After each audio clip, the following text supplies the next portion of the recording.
ገብቶ ይቀድሳል። ቀድሶ ሲወጣ ሲጋራ እያጨሰ ነው የሚያጨሱ። አሁን የኢትዮጵያ ካህናት ይሄን ብታዩ አትሰቅሉንም? መሀል ከተማ ላይ ጳጳስ ሲያጨስ ነው አይቻለሁ።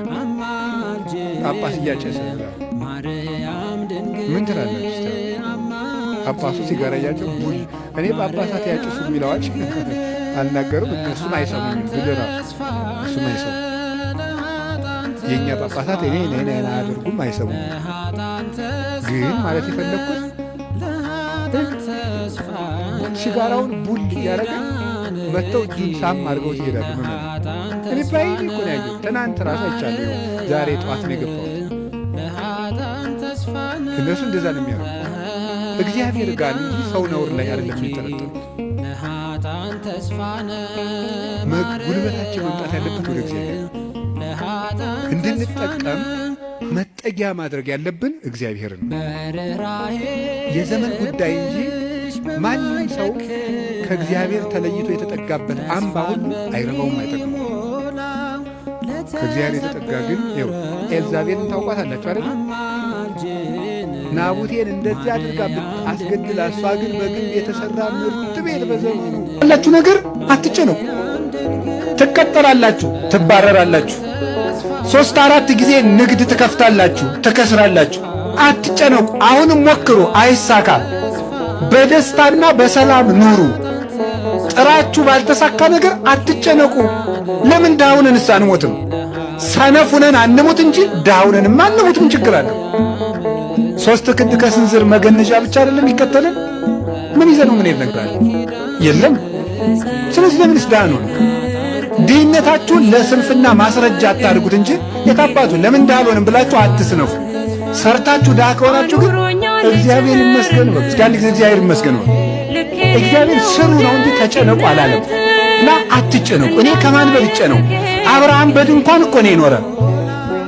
ጌታዬ ወይ የዚህ ያህል ምን በድዬ ነው ጥሩ ሥራ ማሰራኝ? ሕይወቴ በመባከን አለቀ፣ ለምን አታሳካልኝም? የብዙ ምዕመናን ጥያቄ ነው። አብርሃም ዕድሜ ልኩን በድንኳን አይደል እንዴ የኖረ? እኛስ ከአብርሃም እንበልጣለን? ይስሐቅ በድንኳን ነው የኖረ። ያዕቆብ እግዚአብሔር ሌሊት ተገልጾ የፍቅር ትግል ሲታገለው ያደረው ያዕቆብ፣ እግዚአብሔርን እንደዚህ አቅፎ ያደረው ያዕቆብ የኖረው በድንኳን። የሚያስጨንቅህ ሁሉ ለእግዚአብሔር ስጥ። ተስፋ ወደ መቁረጥ የሚደርስ ትካዜ እንዳይገባ። ያልፋል፣ ሁሉም ነገር ያልፋል። ከመጨረሻው ጀምረሽ አስቢው። እግዚአብሔር የተስፋ አምላክ ነው። ለዚህ ዓለም አይደለም ለሰማይ ዓለም ነው።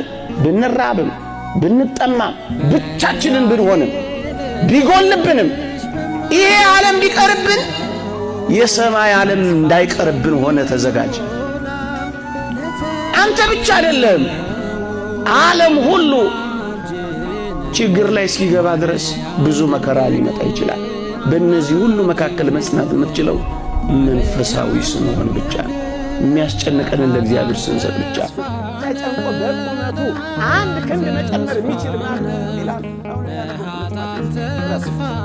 ተጨንቆ ማንም ሰው መጨነቅ ፈቀቅ አረግ። መጨነቅ ያጎላል፣ መጨነቅ ያሳንናል፣ መጨነቅ አይምሮን ያውካል፣ መጨነቅ ጤናን ያሳጣል፣ መጨነቅ ውስጥን ይጎዳል፣ መጨነቅ ማህበራዊ ሕይወትን ያቃውሳል፣ መጨነቅ ጥፋት እንድታጠፉ ይገፋፋል፣ መጨነቅ ጥሩ ውሳኔ እንዳትወስኑ ያደርጋችኋል፣ መጨነቅ የአእምሮ ሕመም ያመጣባችኋል፣ መጨነቅ ተስፋ ያስቆርጣችኋል፣ መጨነቅ ብቻነት የበታችነት ስሜትን ይፈጥርባችኋል። ምንም አይጎዳው ነገር አለ፣ ምንም ግን አትጨምሩም፣ ብዙ ነገር ግን ይጎልባችኋል። ተጨንቆ ከቁመቱ 1 ስንዝር መጨመር የሚችል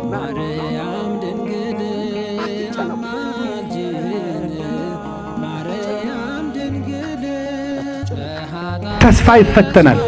እግዚአብሔር ምን ያህል እምነት እንደምንጥልበትና እሱ ቢዘገይም አይቀርም ብለን እንደምንጠብቀው ሊፈትነን የምንወዳቸውን ነገሮች ሳይሰጠን ሊያዘገያቸው ይችላል። እስከ መጨረሻው እስከ ሕይወታችን እቅታም እርጅና ድረስ ተስፋስ እያስተሐፍር ተስፋ አያሳፍርም ብሏል ቅዱስ ጳውሎስ። መጨረሻ ላይ መምጣት ያውቅበታል። ስለዚህ ተስፋ እንደ አብርሃም ነው የሚባለው ለዚህ ነው። አብርሃም አባታችሁ የኔን ቀን ላይ ተበኛ አይቶም ደስ አለው ያለው ለዚህ ተስፋ ምን ይፈልጋል? ጽናት ማለት ምን ማለት ነው? መቆየት ማለት መቆየት። ቢቀርም ዝም ብለህ ካለህበት ቦታ ላይ ሆነ ሳትነቃነቅ ተስፋ ሳትቆርጥ የእግዚአብሔርን ሞከርኩት የሰይጣንን ልሞክረው ሳትል እግዚአብሔር ባስቀመጠ ቦታ ላይ መቆየት እሱ ተስፋ ይባላል። ተስፋችን ኢየሱስ ክርስቶስ አያሳፍረንም። ተስፋ ባደረጋችሁት ነገር ጸንታችሁ ኑሩ። ግራ ሲገባችሁ ምን ማድረግ እንዳለባችሁ ግራ ሲገባችሁ ጓደኛችሁ መጥቶ ቤተሰብ የሆነ ኬስ ሲኖር የሆነ ነገር ሲፈጠር ምን ማድረግ እንዳለባችሁ ማታውቁበት ሲቹዌሽን ስትገቡ ሰው መጥቶ ደግሞ ጓደኞቻችን ደግሞ አያርፉም ማለት አሁን እንደዚህ ሆነ ይሄን ከሰር ምናምን እንደው ምን ይሻላል ሲላችሁ አፍ የሚያስይዘው መልሳችን እግዚአብሔር ያውቃል። እስኪ እግዚአብሔር ያውቃል ድገም። ሶስተኛ አያሳርፍም ያውቃል። እኛ እናውቃለን ምን ልትሆኑ እሺ ከወደቀ ምንድን ነው የምንሆነው? ከወደቀ አያችሁ እርፍ ምን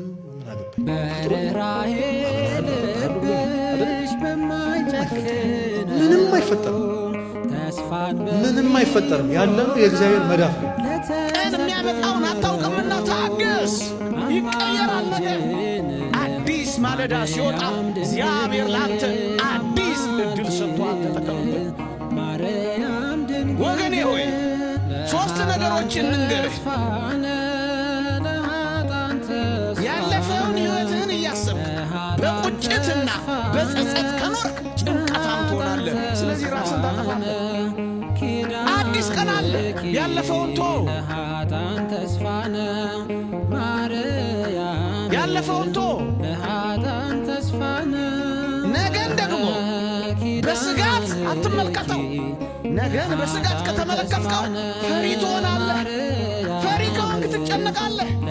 ከተጨነቅ በራስህ ላይ አንድ ነገር ታደርጋለህ። ስለዚህ ነገን በስጋት ትላንትን በጸጸት አትኑርበት። እነስ ምን ላድርግ?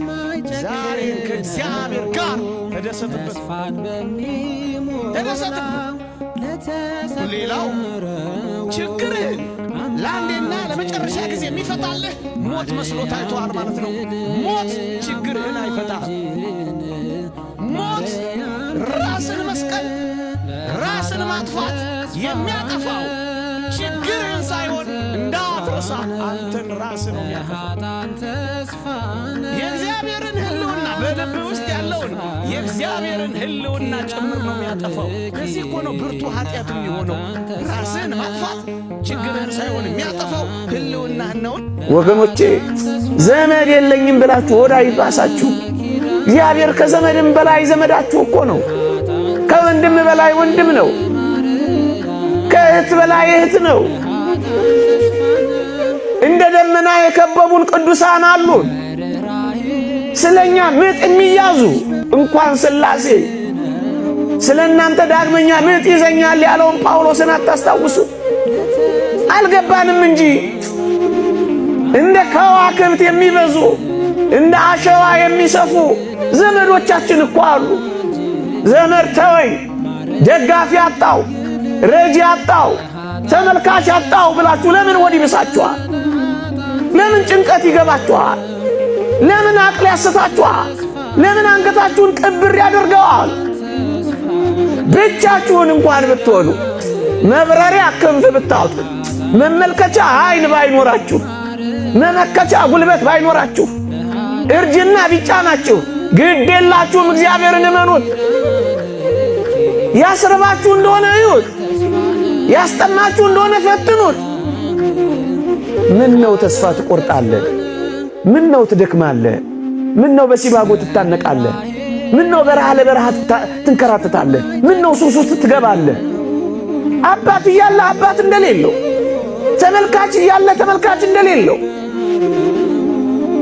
ብርቱ ክንድ እያለ ደጋፊ እንደሌለው ለምን ትቅበዘበዛለህ? ኃያሉ እያለ ድካም ለምን ይሰማል? እንደዚህ እንኳን ብትሆኑ መጋቢ አላችሁ።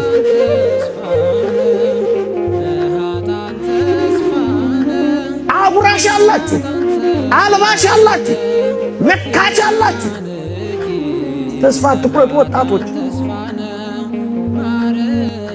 ቢቆረጥ በእግዚአብሔር ተስፋ ይቆረጣል። ይሄን ሁሉ ቃል ኪዳን ገብቶልን አይታመንም እግዚአብሔር። ወገኖቼ አይኖቹ እኮ እኛ ላይ ናቸው። ተስፋው እኮ እኛ ነን። መንግሥተ ሰማያት እኮ ለእኛ ናት። ታዲያ ለማን ትሆናለች ይቺ?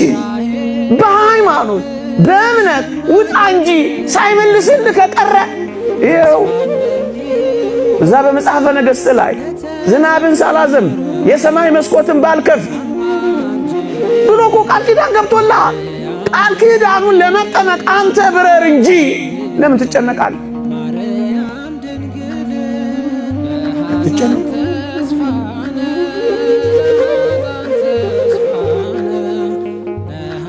አትጨነቁ።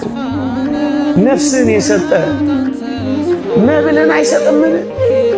ቁርበትን የተከለ ሰውነትን የፈጠረ ልብስን ይነፍጋልን? እግዚአብሔር ለሚበልጠው ከታመነልህ በሚያንሰው ነገር መጠርጠር ይገባሃልን? ፍጠረኝ ሳትለው ፈጥሮሃል። ካለመኖር ወደ መኖር አምጥቶሃል።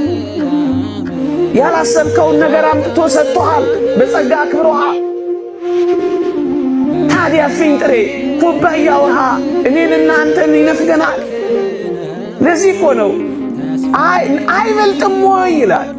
የሚበልጠውን ከሰጠኋችሁ የሚያንሰውን ነገር እነፍጋችኋለሁ ወይ እኮ ነው የሚለው ወገኖቼ። ለሚበልጠው የታመነልን በሚያንሰው ነገር እንዴት ትጠረጥሩኛላችሁ ነው እኮ የሚለን። ለዚህ እኮ ነው ነፍስን የሰጠ ምግብ መስጠት ይሳነዋል ወይ? ሥጋን ከአራቱ ባህሪያት አዋህዶ የፈጠረ ልብስ መስጠት ያቅተዋል ወይ?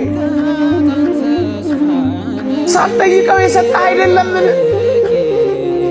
ሳትለምነው ያመጣ አይደለምን? በሚያንሰው እጅግ ዝቅ ባለው ነገር አምላክህን ልትገምተው ይገባልን? ደግሞስ ሥጋን አስነስቶ ነፍስን አዋህዶ ኋላ በመንግሥተ ሰማያት እጅግ መንፈሳዊ ሕይወትንና ምግብን የሚሰጠን አሁን በምድራዊ ነገር እሱ ይጠረጠራልን? በሚበልጠው ታምኖልሃል። በሚያንሰው ነገር ለምን ትጨነቃለህ? ደግሞስ ሥጋውን የቆረሰልህ ደሙን ያፈሰሰልህ ራሱን የሰጠልህ ከዚያ ወዲያ ያለውን ነገር እንዴት ይነፍገኛል ብለህ ታስባለህ? ከሰማይ የወረደው ለአንተ ነው። መስቀል ላይ የቆመው ለእኛ ነው። ሥጋውን መብል ደሙን መጠጥ አድርጎ የሰጠን እህል ምግብ ልብስ እግዚአብሔር ለዚህ ሳይታመን ይቀራል። ለዚህ ነው አትጨነቁ የሚለን።